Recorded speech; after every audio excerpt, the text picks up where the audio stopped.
Mid-1944. The world had been burning for nearly 5 years, and in the Pacific, the tide of war was beginning to turn. Until then, Japan had advanced like a ravenous predator, conquering vast territories and spreading its empire across oceans and islands. But now it is different. The mighty American war machine was pushing the enemy back, island by island, in a bloody and relentless campaign.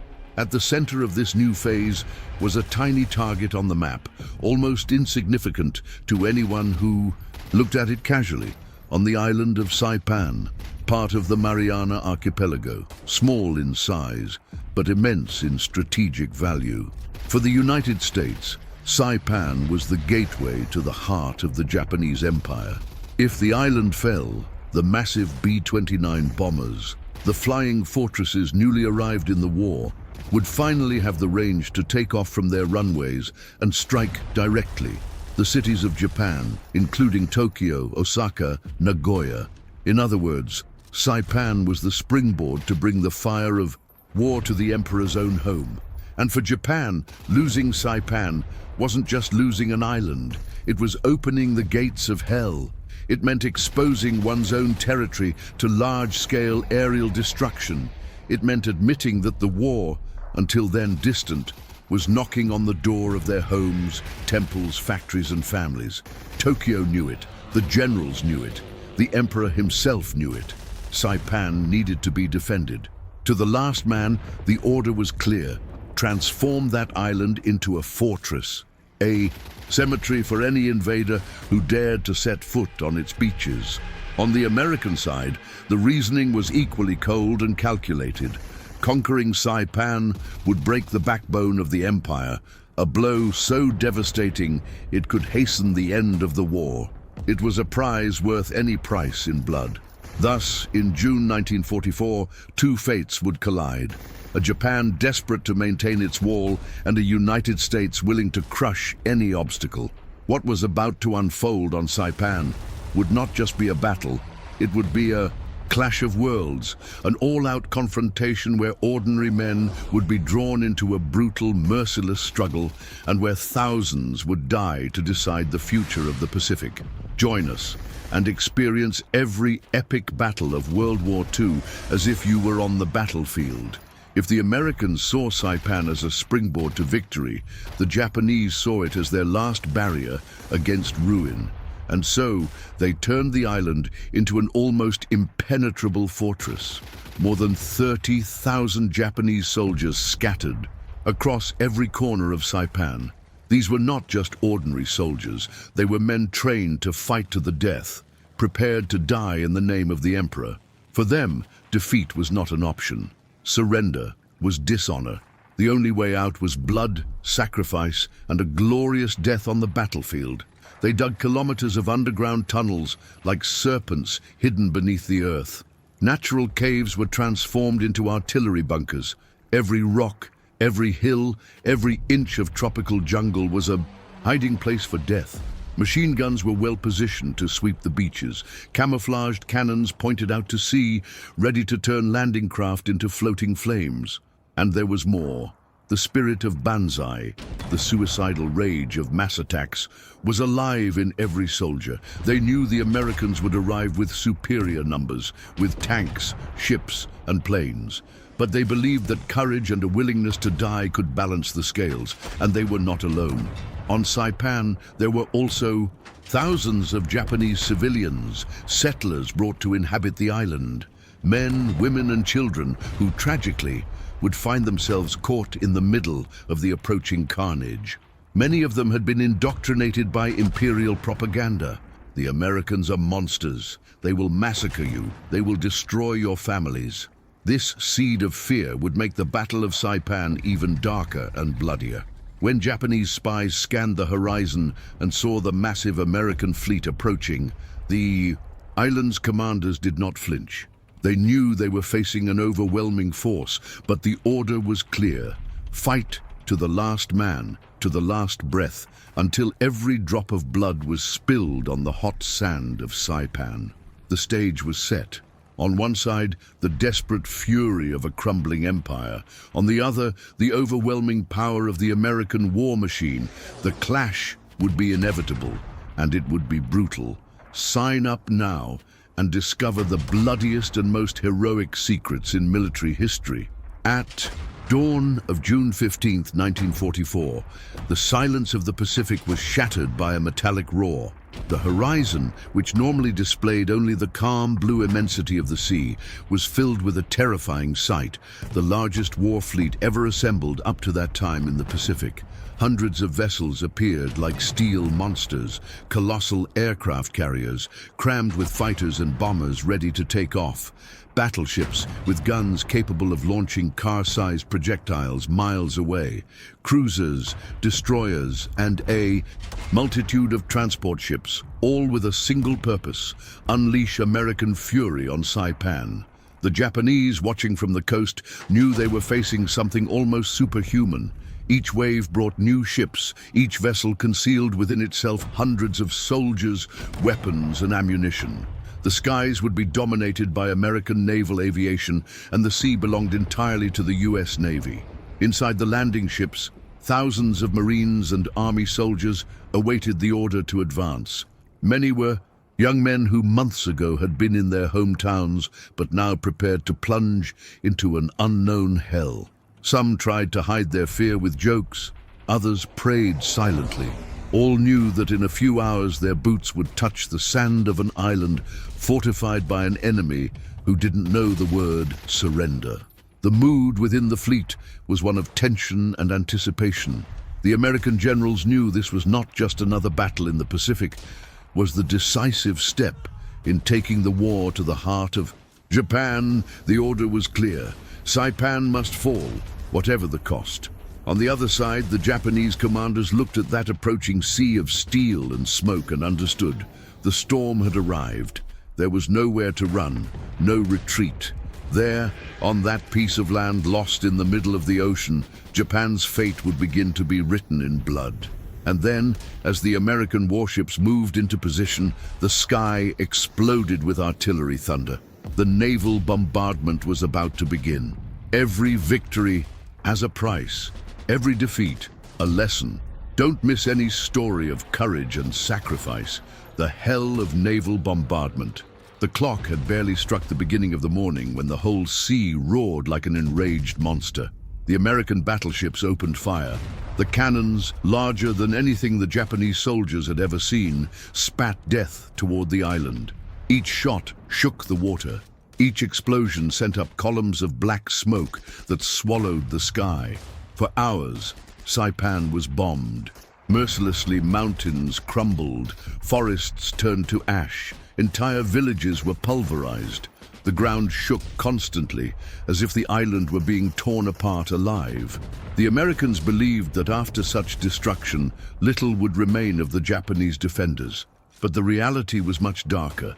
Hidden in the tunnels and caves, the Japanese soldiers crouched low as tons of explosives rained down on their heads. The air in the shelters was suffocating. Dust, smoke, and the smell of sweat mixed with fear. Many couldn't breathe properly, but they endured in silence. They knew this fiery hell was only the beginning. When the gunfire stopped, the men would come. On the American side, sailors and Marines watched the smoke rise and believed the job was done, that the Japanese had been crushed under the tons of bombs. But they were wrong. The artillery had destroyed the visible defenses, yes, but the real enemy, those thousands of fanatical soldiers hidden like ghosts in the earth, still waited, intact and ready for the onslaught to come. When the cannons finally fell silent, the island looked like a lump of coal floating in the sea, a devastated landscape, a tropical hell where nothing seemed to have survived. That was the cue. Now it was the infantry's turn. The landing craft began moving toward the beaches of Saipan. Inside them, the Marines took a deep breath, adjusted their helmets, checked their weapons. The roar of machine guns echoing from the island revealed the truth. The Japanese were still alive and waiting, clicked to enter the world of epic wars, where courage and horror meet in every battle. The bloody landing. The sea seemed to swallow the landing craft as they slowly approached the shore of Saipan. Inside them, the Marines, they were huddled together, tightly packed, the smell of oil, sweat and gunpowder permeating the air. The clang of chains, the roar of the engine, and in the background, the dull thud of cannons. Every soldier knew that when the iron ramp lowered, all hell would break loose before them. And that's exactly what happened. As soon as the first boats touched the sand, the silence was shattered by the roar of Japanese machine guns. Gusts ripped through the air, slicing through flesh and steel. Men fell before they could even leave the boats, their weapons still strapped to their chests. Some sank into the Red Sea, swept away by the current. Others fell on top of their comrades. Saipan's beaches have become a slaughterhouse. Mortars and heavy artillery exploded among the Marines, raising columns of sand and torn limbs. The coastal water mixed with the blood of the wounded, dyeing the sea a grotesque red. The sand, which should have been solid ground, became a nightmare field. Troops tried to advance, but sank under enemy fire. Every meter gained cost dozens of lives. The sound was deafening. Screams of pain, hurried orders, incessant gunfire, and the rumble of explosions that never ceased. Still, the Americans did not retreat. Crawling along the ground, using craters for cover, Marines advanced step by step, hand to hand, and fights by fight flamethrowers were deployed to transform camouflaged bunkers into flaming tombs. The smell of burning flesh began to permeate the air. For every bunker destroyed, another seemed to spring up. The Japanese defended every inch of sand with an almost supernatural fury, and the Americans understood, in that moment, that Saipan would not be just another conquered island. It would be a long, brutal and bloody struggle, a carnage that would leave scars forever. By the end of the first day, thousands of men were dead or wounded. The beach was no longer just sand. It was a mixture of blood, bodies, twisted metal and smoke, where human life seemed worth nothing in the face of the relentless gears of war. And that was just the beginning. Explore history's most brutal battlefields and meet the heroes who defied death. Hand-to-hand combat on the beaches. The beach was already strewn with bodies when the first groups of Marines finally broke through the initial line of fire. But what awaited them just beyond the sand was even worse. A maze of bunkers, trenches and caves, all spewing death without stopping. The Japanese appeared from all sides, like shadows emerging from the earth itself. Many were hidden in camouflaged positions, invisible until the last moment. As the Americans advanced, they were suddenly surprised by machine gun fire, grenades flying out of nowhere, or even Japanese soldiers rushing out of tunnels into direct combat. The clash was brutal, with no room to retreat. Marines were forced to fight hand to hand, using bayonets, knives, rifle butts, and even their bare hands. Every hole in the sand became an arena of life and death. The sound of machine guns mingled with the desperate screams of men fighting to the last drop of blood. American flamethrowers became indispensable weapons. Soldiers advanced with fuel tanks on their backs, spewing rivers of fire into the Japanese bunkers. Inside, the defenders were engulfed in flames, and the smell of burning flesh permeated the suffocating beach air. But the Japanese fury seemed inexhaustible. Many of them, even wounded, rose only to throw a final grenade or rush toward the Marines in suicide attacks. For the Americans, it was like fighting men who they were already dead, but they didn't know it. By the end of that initial engagement, the beaches of Saipan were no longer just a landing point. They had become an open cemetery, where the sea carried and brought bodies, and the sand hid pieces of men, burnt uniforms, and broken weapons. But despite all the chaos, the Americans had achieved the unthinkable, establishing a beachhead. They were firmly on Saipan, though at the cost of thousands of lives. The island had proved its price in blood, and the real hell was yet to come. The slow and painful advance. Crossing the beach was only the first step, a Pyrrhic victory that barely scratched the surface of the challenge that lay ahead. When the Marines and Army soldiers, exhausted and scarred by the initial carnage, finally broke through the sand line, what they discovered was not an open terrain for victory, but rather a convoluted and relentless nightmare that was only just beginning to unfold. All of Saipan, from its beaches to its highest peaks, revealed itself to be a living fortress, a labyrinth of natural and man-made defenses that seemed to breathe and move with the intent of annihilating any invader. Every meter of ground conquered cost not only sweat and tears, but rivers of blood.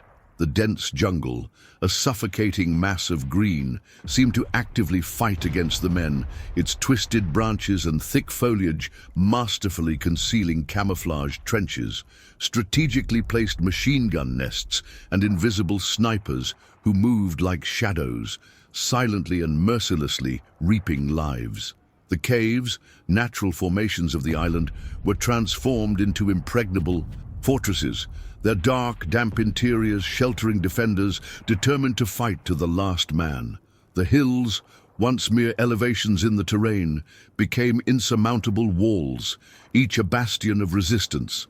Every rock, every bush, every shadow hid death, a trap waiting for the next misstep. The Americans advanced with their Sherman tanks, imposing war machines, alongside the infantry in a desperate attempt to break through enemy lines. However, even the tanks' robust steel did not guarantee survival. Japanese guns, masters of camouflage, were disguised under nets of foliage and branches, silently waiting for the right moment to strike. When a tank approached, a well-aimed shot, often from a cannon hidden on a hillside or inside a cave, would send the tank bursting into flames, a metallic inferno that turned its crew to ash in seconds, leaving behind only the acrid smell of burning metal and charred flesh. The psychological impact of these losses was devastating, forcing soldiers to advance in constant fear, knowing that at any moment they could be the next victim. To break this fanatical and seemingly inexhaustible resistance, the Marines resorted to brutal weapons, tools of destruction that reflected the savagery of the battle.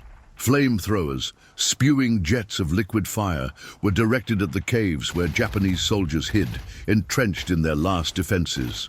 The flames, voracious and relentless, raced along the rocky walls, engulfing the defenders in a scream of agony that echoed through the jungle, a sound that would haunt the survivors for years.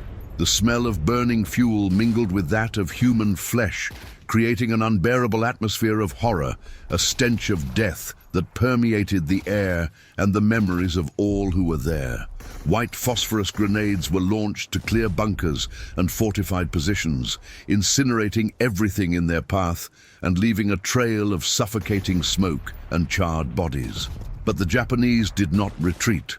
With each position destroyed, another sprang up just ahead, as if the island itself were generating new defenders. Men emerged from underground tunnels like ghosts of the earth, lobbing grenades into the midst of the American troops, causing panic and disorganization. Many attacked even without firearms, in suicidal banzai charges, using bayonets fixed to their rifles or the traditional samurai swords. Saved for this moment of desperate honor, a final act of defiance before inevitable death. Loyalty to the emperor and belief in the superiority of their race drove them to acts of bravery and madness, making them fearsome and unpredictable adversaries. The tropical heat was crushing, an oppressive force that added another layer of suffering to the battle. The sun burned mercilessly, punishing the soldiers with its relentless intensity, and thirst tormented them, making every movement torture. Uniforms, once clean and dry, were stuck to their bodies with sweat, mud, and blood, a second skin of misery. The ground, once lush and green, became a nauseating mixture of mud, sand, war debris, and human remains, a macabre testament to the incessant violence. Each step forward seemed to cost the lives of dozens of men, a continuous sacrifice in a seemingly endless advance. days passed, and advance was measured in meters, not kilometers. It was a war of attrition, slow and brutal, where victory was bought with daily sacrifices, the loss of comrades, and the erosion of one's own soul. For the Americans, Saipan was beginning to reveal itself not just as a battle, but as a human meat grinder, a trial by fire that no one who experienced it would forget. The once paradisiacal landscape was transformed into a hell on earth, a scene of destruction and despair. And in the shadows of night, a silence finally fell over the island, a silence that was more the absence of gunfire than the presence of peace. The survivors could hear the unsettling sounds of the enemy preparing for the next assault. The sounds of shovels digging, muffled voices, the creaking of equipment, all indicated that the Japanese were not merely defending, they planned to counterattack with suicidal fury, a last desperate attempt to repel the invaders, promising more blood and more pain in the approaching dawn. The fighting on Saipan was not a succession of grand tactical maneuvers, but an endless series of brutal skirmishes, of hand-to-hand combat that tested the limits of human sanity. Every bunker, every trench, every hole in the ground was defended with a ferocity bordering on fanaticism. American soldiers, accustomed to an enemy that would eventually surrender or retreat in the face of superior force, encountered resistance that defied Western military logic. The Japanese did not surrender, they died, and in dying they attempted to take as many of their enemies with them as possible.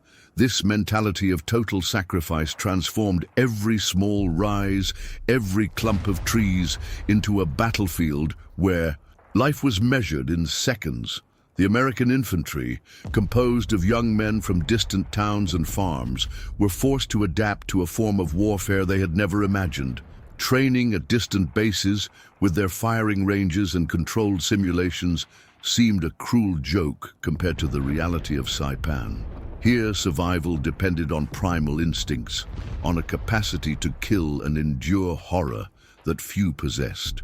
The constant sound of gunfire, explosions, and screams of pain became the soundtrack of their lives, a hellish noise that penetrated the bones and corroded the soul. Sleep was a rare luxury, disturbed by vivid nightmares, and food, when it did arrive, was swallowed hastily, tasteless, just to keep the body functioning. The field medics worked tirelessly, their uniforms stained with blood and sweat, trying to patch together bodies torn apart by shrapnel and bullets. With each passing day, the line of wounded and dead grew longer, a grim procession stretching from the front line to the beaches where the hospital ships waited. The wounds were not just physical. The psychological trauma of battle left invisible but deep scars. Many soldiers, even uninjured, began to show signs of shell shock, their eyes hollow, their movements slow, their minds trapped in an endless cycle of terror and violence. Fear was a constant, a silent companion that clung to each man, reminding him of the fragility of life and the proximity of death. The logistics of the advance were a nightmare in themselves. The improvised roads carved with forceps through the jungle were constantly targeted by attacks and mines. Essential supplies, ammunition, water, rations, medicine had to be transported under enemy fire, often by exhausted men who could barely carry their own equipment. The lack of drinking water was a chronic problem, and constant thirst weakened the soldiers, making them more vulnerable to the tropical diseases that proliferated on the island. Malaria, dysentery, and other invisible illnesses claimed lives and incapacitated men as effectively as Japanese bullets. The nights on Saipan were even more terrifying than the days. The darkness brought with it the danger of banzai charges, suicidal charges in which hundreds, sometimes thousands, of Japanese soldiers armed with bayonets, swords, and grenades emerged from the jungle in a deafening scream, hurling themselves against the American lines. They were waves of humanity, driven by fanatical desperation, trying to break through the enemy defenses at any cost. The Americans, exhausted after a day of brutal combat, were forced to fight for their lives in the darkness, often without visibility, relying only on the sound and glare of gunfire to identify the enemy. The sound of bayonets clashing against helmets, the screams of agony, the smell of gunpowder and blood, all blended into an indescribable chaos that lasted for hours, until the last wave of attackers was repelled or annihilated. Each dawn brought with it the macabre sight of hundreds of Japanese bodies strewn before the American lines, a silent testament to the fury of the previous night. And despite all the horror and sacrifice, the advance continued, slow, painful, but inexorable. Every meter gained was a monument to the resilience and determination of the men fighting on Saipan. The island, once a distant speck on the Pacific map, became a symbol of the brutality of war, a place where humanity was tested to its most extreme limits, and where victory, when it finally arrived, would be stained with the blood and tears of thousands of lives lost. The terrain on Saipan was an enemy in itself, as lethal as Japanese bullets. The volcanic island featured a rugged topography, with steep peaks, deep valleys, and an intricate network of limestone caves stretching for miles. These caves, formed over millennia, were perfect for defense, offering natural shelter from bombardment and allowing defenders to move undetected, emerging, suddenly, to ambush American troops. The dense, thorny tropical vegetation turned every step into a struggle, with vines that clung to ankles, sharp leaves that cut skin, and poisonous insects infesting every square inch. The air was heavy, humid, and stuffy, thick with the smell of decay, gunpowder, and invariably death. American combat engineers faced a Herculean challenge.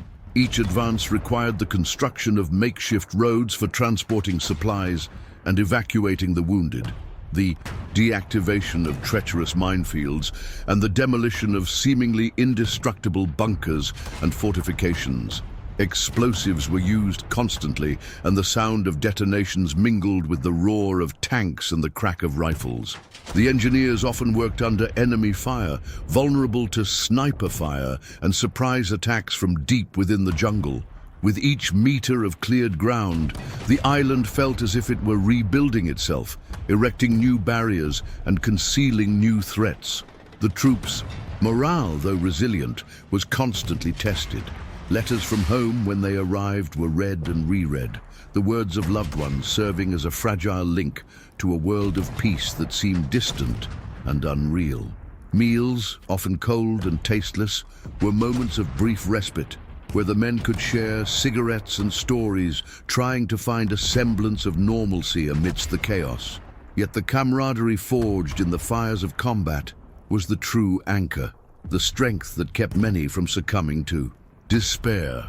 The promise not to leave a comrade behind, to fight for the one at their side, was a sacred pact that kept them going, even when their bodies and minds cried out for rest. Airstrikes and naval support were crucial, but they could not solve the problem of entrenched Japanese resistance. B-29 bombers, which would later be used to attack mainland Japan, flew over the island, dropping their explosive charges on enemy positions.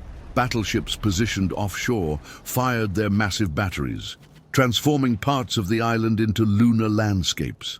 However, the nature of the terrain and the ingenuity of the Japanese defenses meant that many targets remained intact, and the infantry still faced the brutal task of clearing each cave and bunker, one by one.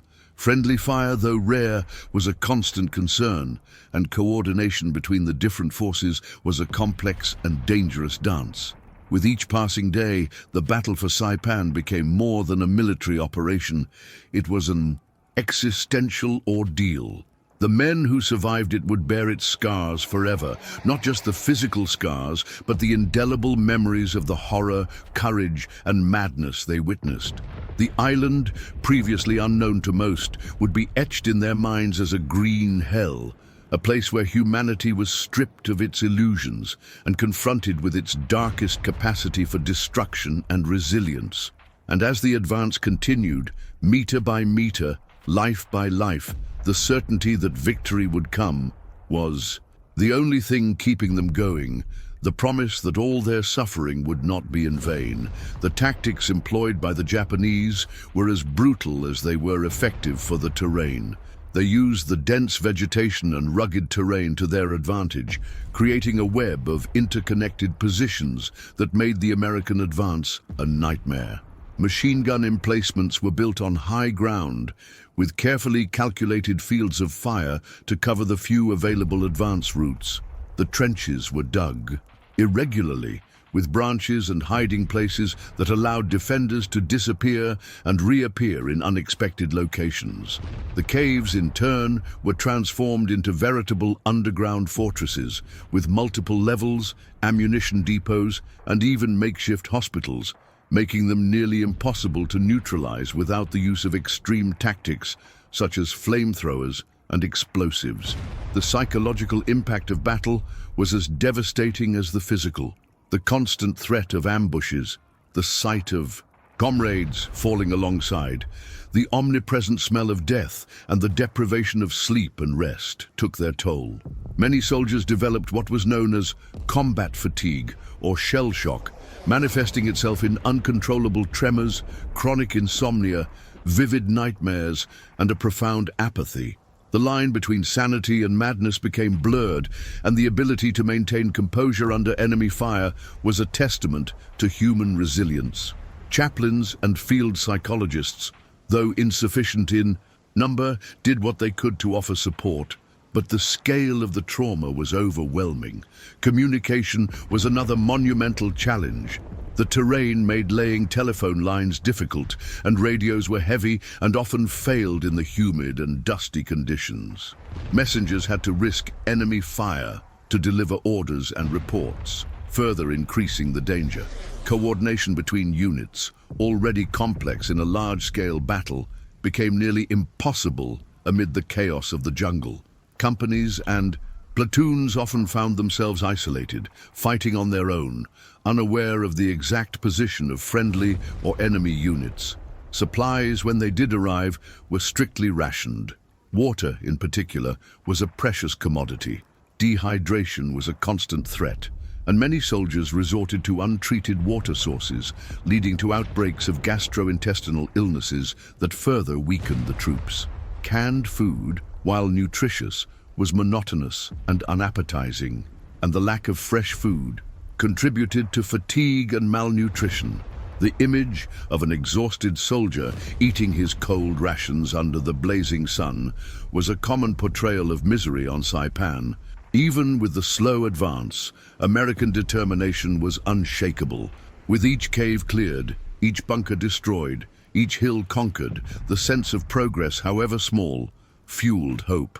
Air and naval superiority, though not decisive in ground combat, ensured that reinforcements and supplies arrived, and that Japanese positions were constantly battered by bombardments. The war of attrition was a gamble on resilience and material superiority, a gamble that, though costly in lives, the Americans were determined to win. Saipan was not just an island to be conquered. It was a symbol, a test of will and victory that would signify a crucial step in the long and bloody journey toward final victory in the Pacific. The Japanese resistance on Saipan was not simply a matter of tactics or fortifications. It was a manifestation of a deeply ingrained military and cultural doctrine. The Bushido Code, which valued honor above life and the belief in the divinity of the emperor, compelled Japanese soldiers to fight to the death, with no expectation of surrender. For them, surrender was an unbearable dishonor, worse than death. This mentality transformed each soldier into a living weapon, willing to sacrifice themselves to inflict maximum damage on the enemy. The cries of Banzai that echoed in the darkness of the night were not just a battle cry, but a death oath, an unwavering commitment to the ultimate sacrifice. The U.S. Marines and Army soldiers, though trained for war, were unprepared for the intensity and fanatical nature of this resistance. Each day, they were confronted with the reality that their enemy would not follow conventional rules of engagement. Japanese snipers, often tied to trees or hidden in underground burrows, waited patiently for a target, firing a single shot and disappearing before they could be located. Explosive booby traps, anti-personnel mines, and tripwires were scattered everywhere, transforming the landscape into a deadly minefield. Paranoia was a constant companion, and every shadow, every movement in the foliage could mean death. The human cost of this war of attrition was staggering. The hastily set up field hospitals in the rear guard were always overcrowded. Doctors and nurses worked tirelessly under the flickering light of kerosene lamps, performing amputations and emergency surgeries. The smell of antiseptics, blood, and sweat was suffocating. The wounded, many too young to grow beards, moaned in pain and called for their mothers. Those beyond saving were taken to mass graves, their names recorded on lists that would be sent to distant families who anxiously awaited news. For those fighting on the front lines, Saipan's landscape became a personal hell. The beaches, once white sand, were now stained with blood and debris. The jungle, which should have been a tropical paradise, was a labyrinth of death and decay. The air, heavy and humid, carried the stench of rotting bodies, burnt gunpowder and disturbed earth. Water, scarce and contaminated, was a luxury. Food, rationed and tasteless, barely sustained their exhausted bodies. With each passing day, the physical and mental exhaustion deepened, but the need to survive and fulfill their mission drove them forward. Sherman tanks, though powerful, were vulnerable to suicide attacks by Japanese soldiers using explosive charges or grenades. Often, a Japanese soldier would throw himself under a tank, detonating explosives and sacrificing himself to destroy the vehicle. This tactic, though desperate, was effective and terrifying for the tank crews. Flamethrowers, though effective against bunkers and caves, were short-range weapons and exposed their operators to extreme danger.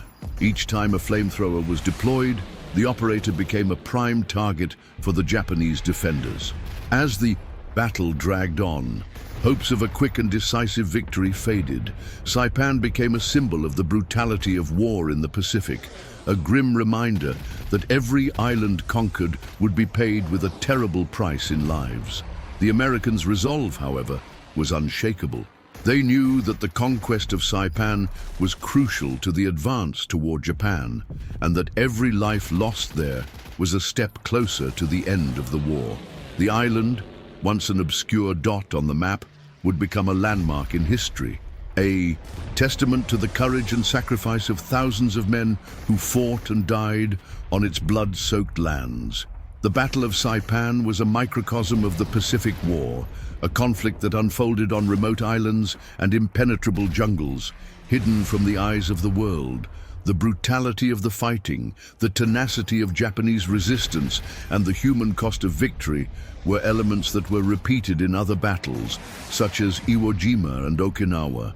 However, Saipan had a particular impact because it was the first time American forces encountered a large Japanese civilian population, which added a new and tragic dimension to the conflict. Japanese propaganda had convinced civilians that Americans were monsters who would torture and kill them, leading to mass suicides that shocked the world and left an indelible stain on the history of the war. The slow and painful advance on Saipan was not just a matter of overcoming enemy defenses. It was a fight against the environment itself. The island, with its rugged geography and unforgiving climate, tested the limits of human endurance. The jungle, with its dense and tangled vegetation, was a labyrinth that hid dangers at every turn. The heat and humidity were suffocating, and the lack of clean water was a constant threat. Tropical diseases such as malaria and dysentery were as deadly as enemy bullets. In this hellish landscape, survival depended not only on combat skill, but also on the ability to endure the most extreme conditions. The victory on Saipan, though costly, was a turning point in the Pacific War. The capture of the island provided the Americans with a strategic air base from which to launch B-29 bomber strikes against mainland Japan, bringing the end of the war closer. However, the price of victory was high. Thousands of lives were lost on both sides, and the island, once a tropical paradise, was transformed into an open-air graveyard. The scars of the battle, both physical and psychological, would remain for generations. A grim reminder of the folly and futility of war. As night fell over Saipan, it seemed like hell was finally breathing. But what the Marines and American soldiers discovered was even more terrifying. The Japanese were not ready to retreat. Instead, they planned something that would turn the island into a veritable killing field: the Banzai attacks. These suicide charges were more than just attacks. They were human waves of despair and fury. Thousands of Japanese soldiers, wounded, tired, and hungry, rose under the moonlight, shouting the Emperor's name, brandishing bayonets, swords, and grenades. They rushed en masse toward the American positions, knowing that each step could be their last. And often it was. For the Marines, the sight was surreal and terrifying. Waves of men advanced, often rolling over already fallen bodies, unflinching in the face of death. Each machine gun burst, and cannon blast seemed only to delay the inevitable. The shock was chaotic, bloodthirsty, and merciless. Despite each charge being decimated, the Japanese did not retreat. The wounded and maimed continued to advance, biting the ground, throwing grenades, even attacking with their bare hands. For them, dying in combat was supreme honor, and defeating the enemy at any cost, a sacred obligation. The psychological impact on the Americans was intense. Soldiers, many of them young, had to overcome not only the fear of death, but also the almost supernatural scene of enemies advancing like tireless ghosts. Each Banzai charge left bodies piled up, explosion craters, smoke and fire, transforming the battlefield into a scene that seemed to come straight out of a never-ending nightmare. The attacks continued night after night. Each Japanese raid was met with machine gun fire, mortar fire, and grenade launches. But the enemy's suicidal rage was unchangeable and constant, like a black tide that seemed impossible to contain. And yet the Americans continued to advance, step by step, with blood in their eyes and determination in their hearts. They were locked in a macabre dance where life and death intertwined every second, and where Saipan became the scene of a total, merciless war, where survival was just a detail in the face of the horror that surrounded all sides. As hell raged on Saipan, not far away, the skies were transformed into an equally brutal arena of destruction.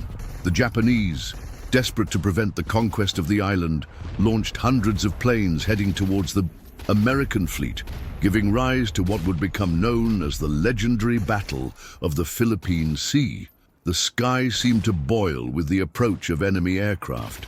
Each Japanese plane carried bombs, torpedoes, and a determination to destroy as many ships as possible. But the Americans, prepared and with experienced pilots, waited. The result was a bloody spectacle of fire, smoke, and metal. Japanese pilots were shot down in droves, while the Marines on the ground watched helplessly as the deadly dance in the sky. The call, Great Mariana's Turkey Shoot, or the Great Mariana's Slaughter, quickly became legendary. Hundreds of Japanese planes were shot down, burned, or destroyed before even reaching the American fleet. The ships, in turn, responded with merciless anti-aircraft artillery, transforming the sky into a veritable sea of fire and flying debris.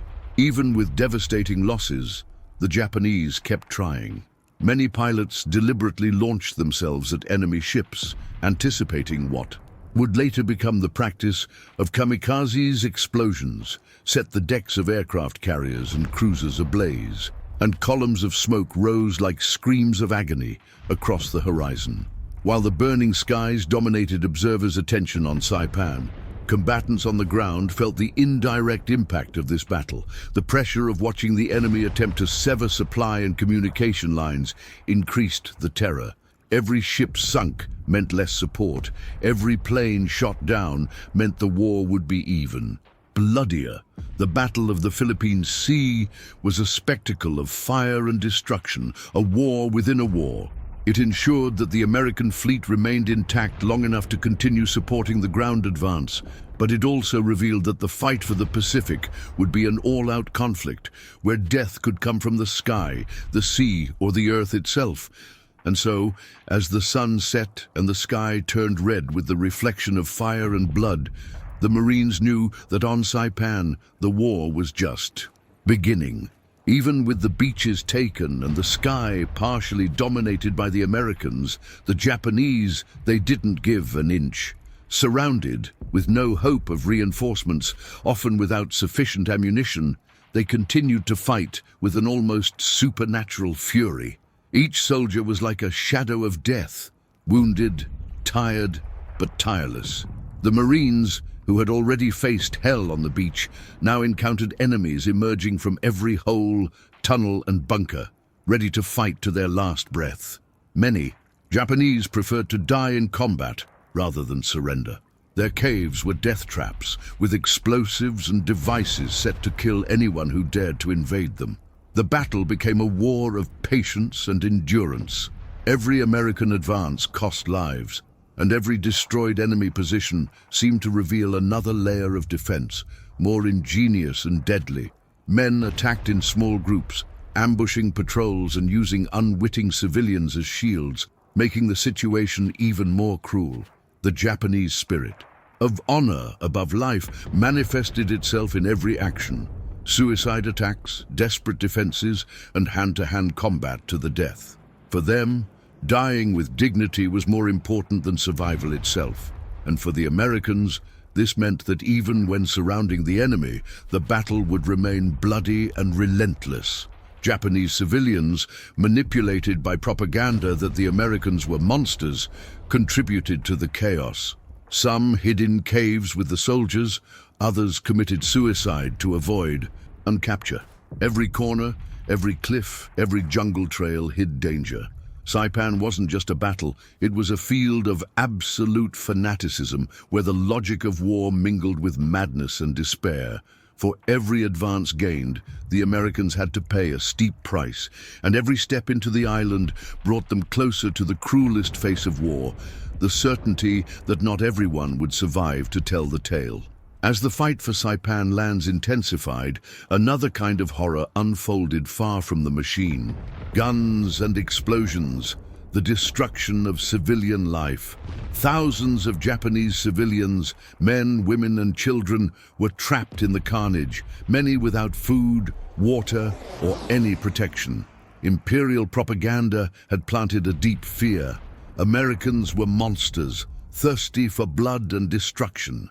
Many civilians believed that if captured, they would be massacred. And so, despair took over. Entire families threw themselves off cliffs in mass suicide, some clutching children in their arms, others throwing themselves with knives and ropes. The sound of screams echoed through the valleys and cliffs, mingling with the roar of weapons and explosions. Other civilians trapped were used as human shields by Japanese soldiers, a desperate tactic to slow the American advance. Every shot fired, every grenade thrown, meant more innocent deaths, a mixture of military fury and human tragedy. The psychological impact on the Marines was crushing. Many, as they advanced, encountered dead children, entire families. Lifeless, scenarios that seemed impossible to believe. War was no longer just combat. It was a brutal proof of human cruelty and fanaticism, where survival and death were mixed in a cruel and irreversible way. The island, until then a strategic territory, was now transformed into a symbol of the human cost of war. The destruction wasn't limited to soldiers. Saipan was stained with the blood of innocents. Every American advance, every bunker taken, cost not only the lives of combatants but also left a deep mark of tragedy among civilians. Even in the face of so much death, the Japanese continued to fight, and the terrified civilians remained trapped in this horror circus, where every day was a battle against one's own destruction. Saipan was not just an island, It was an earthly hell where war showed its most cruel and relentless face. After days of intense fighting on the beaches and in the first areas of the island, the Marines finally began to advance to the interior of Saipan, heading north, where the Japanese had consolidated their strongest defenses. Every hill, every jungle trail, and every cliff became a new battlefield, mined with death, blood, and explosions. Progress was painfully slow. Every meter gained cost dozens of lives. American soldiers advanced in fragmented battle line, using improvised cover, making their way through bomb craters, charred trees, and human remains.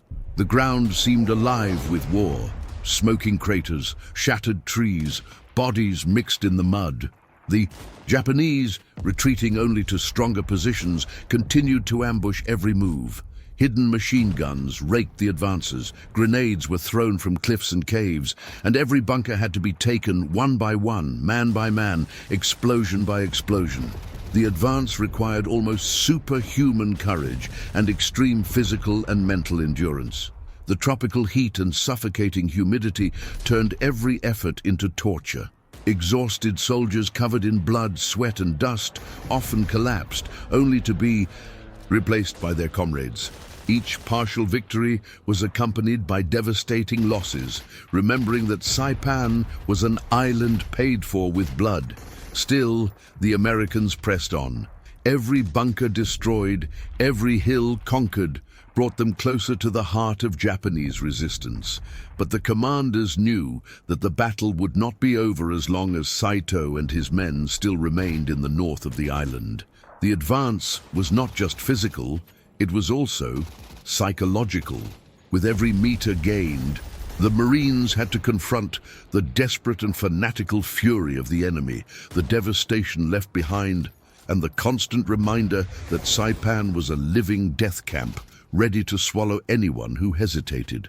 And as the soldiers advanced north, a growing feeling hung in the air. Japanese desperation was building, preparing the ground for the final attack, the moment when the island would show all its cruelty and bloodshed. On the night of July 6, 1944, tension reached its peak.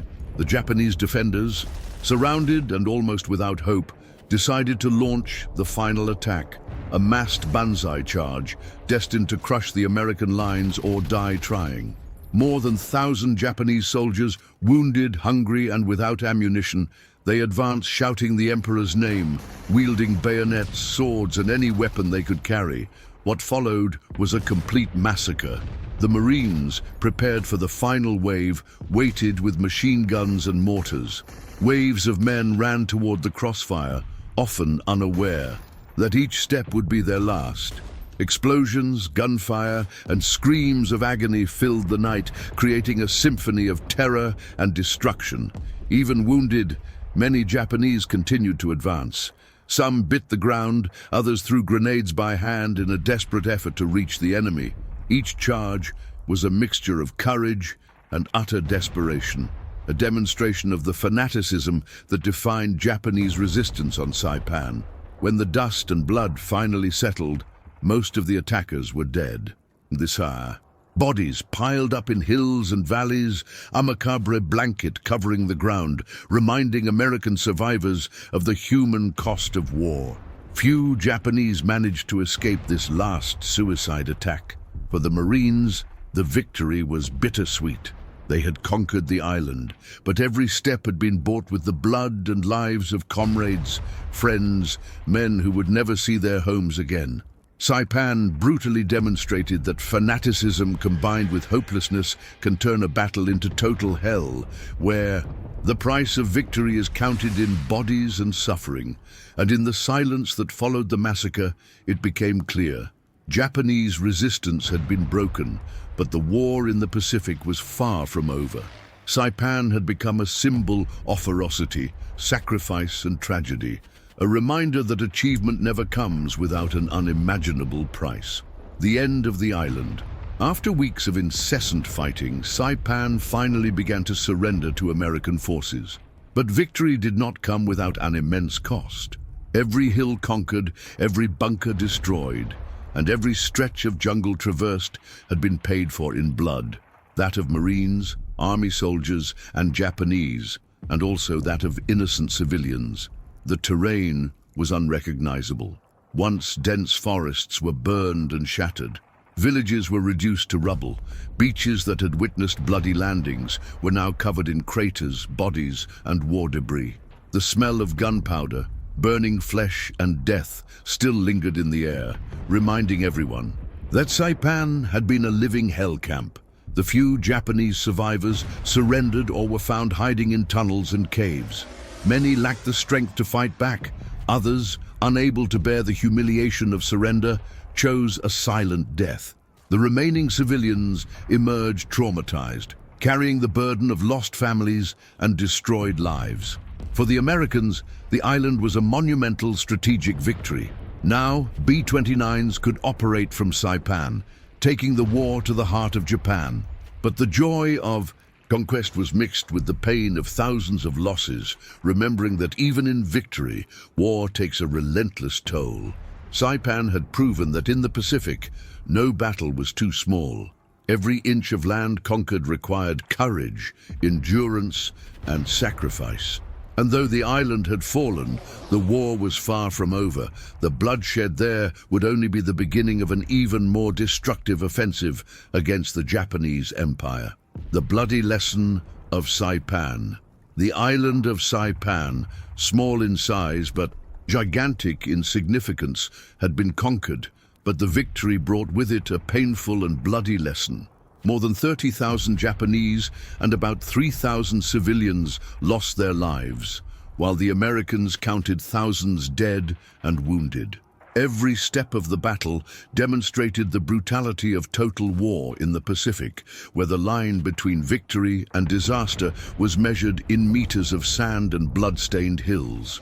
Saipan revealed the Japanese fanaticism, the willingness to die to the last man, the way propaganda and loyalty to the emperor could transform an entire population into soldiers or unwitting victims.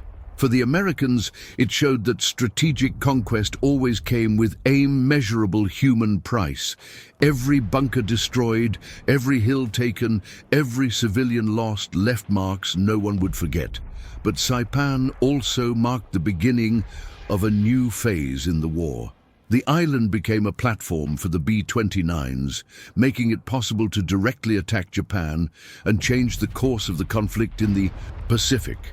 The victory was strategic, but also a cruel reminder. In total war, there are no absolute victors, only survivors who bear the weight of others' sacrifice.